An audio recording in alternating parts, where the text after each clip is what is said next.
Welcome to Kenton's videos. Enjoy the video. In this video, I will explain how to make your own honey mustard. First, let's gather our simple ingredients. You'll need about 1/4 cup of honey, 2 tablespoons of Dijon mustard, and 1 tablespoon of apple cider vinegar. Also, grab a small mixing bowl and a whisk. Having these items ready will make the process smooth and enjoyable, ensuring you can whip up this delicious sauce in no time. Now let's combine everything. In your bowl, whisk together the honey, Dijon mustard, and apple cider vinegar until smooth.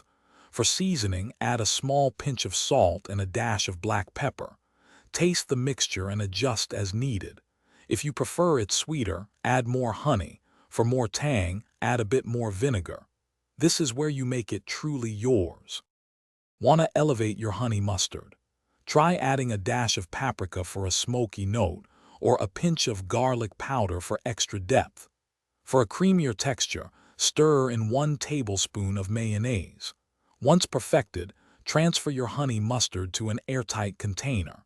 It will stay fresh in the refrigerator for up to 2 weeks, ready for whenever you need a delicious dip.